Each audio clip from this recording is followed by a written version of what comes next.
అలసిపోయి సంతోషంగా ఉండే ఈ టైంలో నా కథ చెప్పి అనవసరంగా మిమ్మల్ని బాధ పెట్టాను. చచ్చా, అలాంటిదేం లేదు సార్. మీ మనసులో ఉన్న బాధని మాతో చెప్పుకున్నారు అంతేగా. ఆత్రేయ అని మీ అన్నయ్య పేరు వినగానే మాకు తెలియకుండానే లోపలేదో భయం వేస్తోంది. మీ కథ విన్నా మాకే గుండె తరుక్కుపోతుంటే అది అనుభవించిన మీకు ఇంకెలా ఉంటుందో. డబ్బు కోసం సొంత తమ్ముడి భార్యని ఈ ఆత్రేయ లాంటి వాళ్ళకి చావంత త్వరగా రాకూడదు సార్. వాడు అసలు చచ్చుండకూడదు. వాడు ప్రాణాలతో ఉండి ప్రతి క్షణం చిత్రవద అనుభవిస్తూ కృషించి రఘు, క్షమించండి నాన్న. శివకుమార్, జరిగిపోయిన దాన్ని మనం ఎలాగో మార్చలేం కదా. కనీసం జరిగేదైనా మంచిగా జరగాలని ఆశిద్దాం. 26 ఏళ్లుగా మంచాన్న పడ్డ నేను ఉన్నట్టుండి ఒకరోజు ఎందుకు మేల్కొన్నానా అని నాలో ఉన్న ప్రశ్నకి సమాధానంగా నా బిడ్డ ఈరోజు నా ముందున్నాడు. నేను ఇన్నాళ్ళు ప్రాణాలతో ఉన్నది నిన్ను మళ్ళీ చూస్తానన్న నమ్మకంతోనే. అమ్మా, అసలు మీకెలా కృతజ్ఞతలు చెప్పాలో తెలియట్లేదు. చివరిసరిగా నా బిడ్డని ఒక్కసారి చూడాలనిపించింది. అందుకే మిమ్మల్ని వెతుక్కుంటూ వచ్చాను. చూసేశాను. నా మనసు నిండిపోయింది. చల్లగా ఉండు. నేను వెళ్ళొస్తానమ్మా. వస్తానండి మిత్రా. సార్, వెళదాం పద. ఏంటిది శివకుమార్, వచ్చి రాగానే వెళ్ళిపోతానంటున్నావు? ఇన్నేళ్ల తర్వాత నా కూతురు వచ్చింది, నా మనవడొచ్చాడు. బిడ్డ దూరం అయితే కలిగే వేదనేంటో, ఆ బాధ ఏంటో నాకు బాగా తెలుసు. అవునండి, మీ అబ్బాయి కూడా కొద్ది రోజులు మీతో గడపాలని ఆశ ఉండదా? అంతేకాదు శివకుమార్ గారు, మీరు కూడా ఈ కుటుంబ సభ్యుల్లో ఒకరని మర్చిపోకండి. మణి, నాన్నగారు లోపలికి తీసుకెళ్ళు. ఇది మీ ఇల్లు. రండి శివకుమార్ గారు. పదండి నాన్న.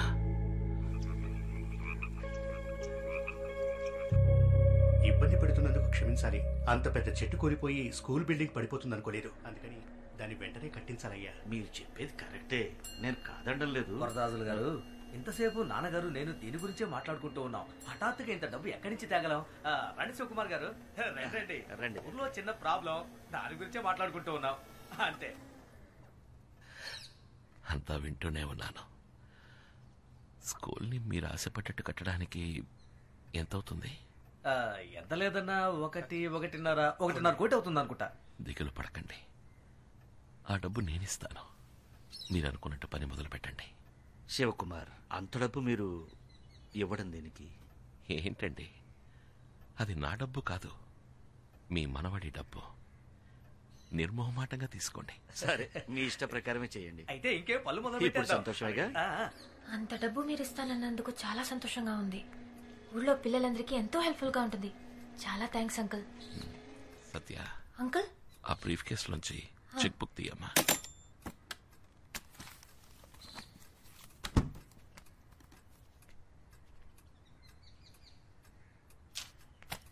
తాతయ్యకి ఇచ్చొస్తాను.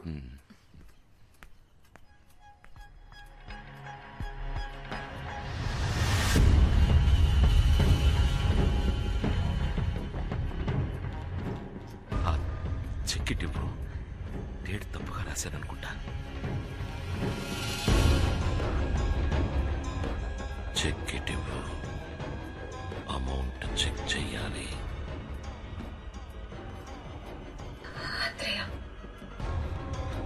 చెక్కివ్వు. నువ్వేనా ఆత్రేయ? చెక్కిమ్మన్నానా? కుటుంబాన్ని నాశనం చేసింది నువ్వే కదా? చెక్కు తీసుకొచ్చి ఇవ్వు.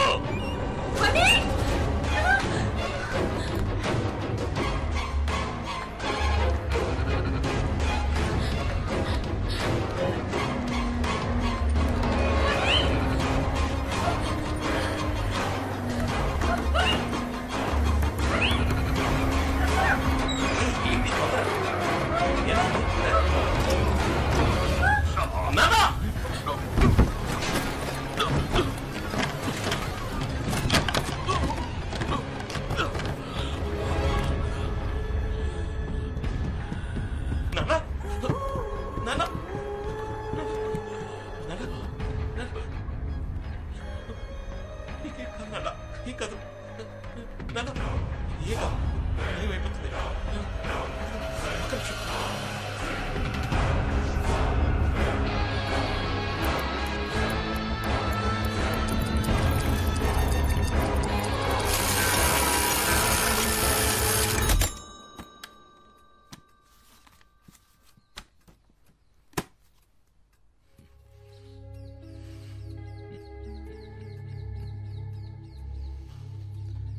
శివ కుమార్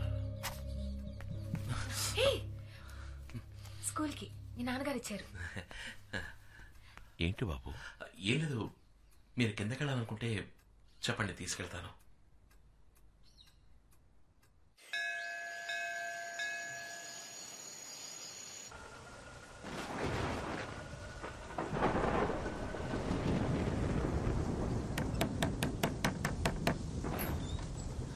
అంకుల్ ఏంటి, ఏమైనా కావాలా? మణి రూమ్ అక్కడ ఉంది. నేను నిన్ను చూడ్డానికే వచ్చానమ్మా. చెప్పండి. మణి నిన్ను ఇష్టపడుతున్నాడన్న విషయం వాడి ప్రవర్తన ద్వారా తెలిసింది. నువ్వు వాడికి తోడుగా ఉంటే వాడి జీవితం బాగుంటుంది. అందుకే నీ ఇష్టం ఏంటో తెలుసుకుందామని వచ్చాను. నన్ను మీ ఇంట్లో పెద్దవాళ్ళతో మాట్లాడమంటావా? మాట్లాడండి. సంతోషం అమ్మా. సరే, నువ్వు వెళ్ళి పడుకో. Good night uncle. Good night.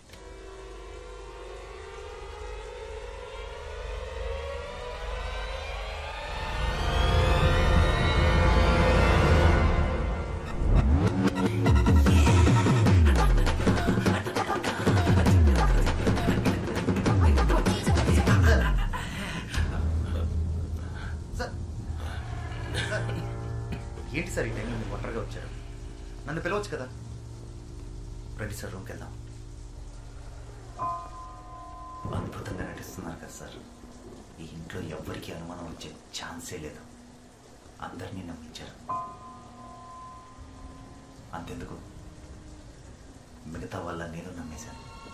బాధపడుతున్నట్టు నటించవచ్చు, కానీ మనసులో అంత బాధ పెట్టుకొని సంతోషంగా ఉంటున్నట్టు ఎలా నటించగలుగుతున్నారు సార్? ఇంకా కొద్ది రోజులు మాత్రమే. మీరు ప్రాణాలతో ఉంటారన్న సంగతి అంత తేలిగ్గా ఎలా తీసుకోగలుగుతున్నారు సార్?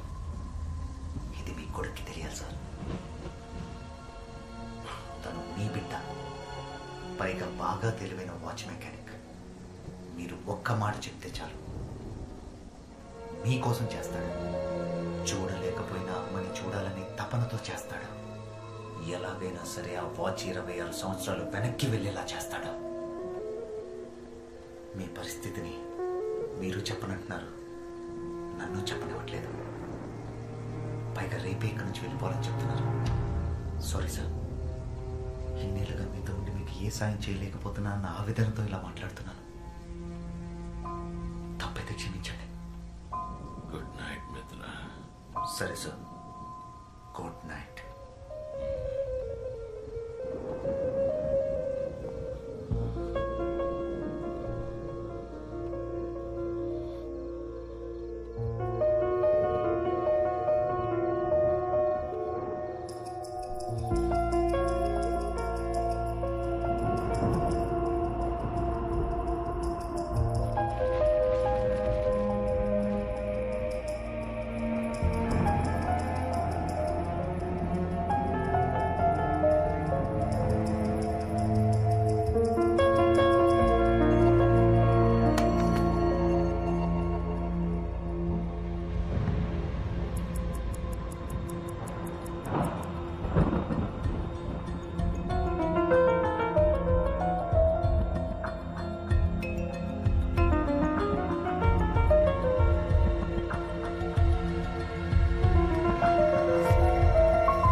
ఏంటి బాబు?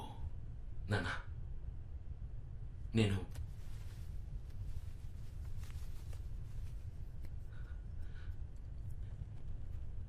ఈ వాచ్ని మీకోసం మార్చేశాను. మీ అవసరానికి తగ్గట్టు మార్చేశాను. మీరు సృష్టించిన ఈ అద్భుతమైన వాచ్లో ఒక చిన్న మార్పు చేశానంతే.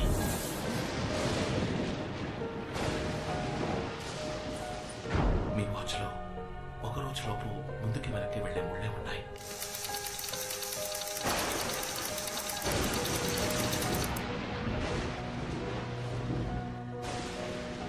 కానీ రోజుల్ని దాటి వెళ్ళగలిగే తారీఖు లేదు. నేను అది మాత్రం యాడ్ చేశాను. దీని సహాయంతో మీరు రోజుల తరబడి వెనక్కి వెళ్ళొచ్చు, నెలల తరబడి వెనక్కి వెళ్ళొచ్చు, ఏళ్ల తరబడి వెనక్కి వెళ్ళొచ్చు. నా కోసమా?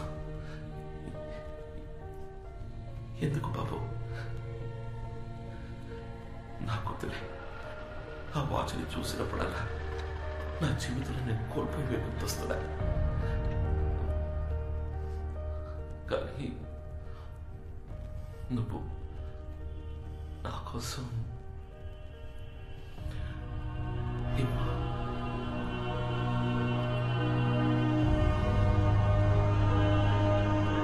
నాన్న, ఇప్పుడు మీరు అనుకున్నట్టుగా 26 ఏళ్ళు వెనక్కి వెళ్ళొచ్చు. నాన్న, మీకు ఆ తారీఖు టైము జ్ఞాపకం ఉందా?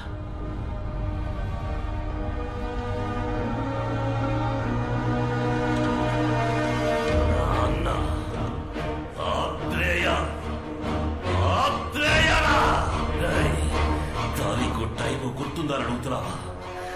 ఎలా మర్చిపోగలన్నా? 13/1/1990 సాయంత్రం 5 గంటలు ఈ వాచ్ సాయంతో చావునే జయిద్దామనుకున్న నేను జీవత్యమం అయిపోయిన రోజు, శివకుమార్ మీ అమ్మతో కలిసి చచ్చిన రోజు, వాళ్ళిద్దరిని చంపింది నేనేరా? వెళతా మళ్ళీ నేను అదే తారీఖు అదే టైంకి వెళతా. నాకు ఈ గతి పట్టించిన మీ అబ్బా మీ అమ్మ నిన్ను కూడా కలిపి చంపుతా. ఈ లోకంలో ఒకే వ్యక్తిని 2 సార్లు చంపబోయే అదృష్టవంతుణ్ణి నేనేరా.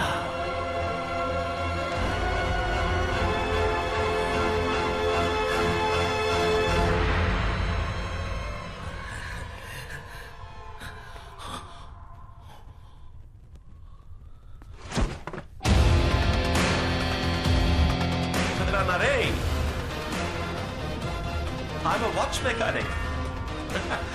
నాకిదంతా చాలా మామూలు విషయం. నువ్వు శివకుమార్ అన్నవైతే నేను శివకుమార్ కొడుకునిరా.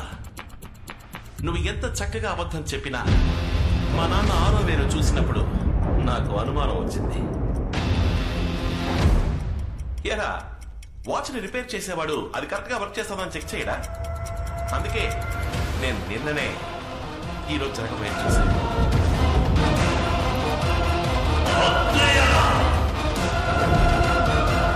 ఆ డమ్మీ వాచ్ని నీకెందుకు ఇచ్చినా తెలుసా? 26 ఏళ్ళు వెనక్కి వెళ్ళాలని నాకు తెలుసు. కానీ ఏ తారీఖు ఏ టైం అని నీకు మాత్రమే తెలుసు. ఇప్పుడు నేను వెళతాను. మా అమ్మా నాన్నల కోసం వెళతాను. వాళ్ళ కోసం మాత్రమే కాదు, నన్ను పెంచిన ఈ అమ్మ కోసం కూడా.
3వ మలుపు దగ్గర టనల్ వస్తుంది. దాని గుండా ఇంట్లోకి రా.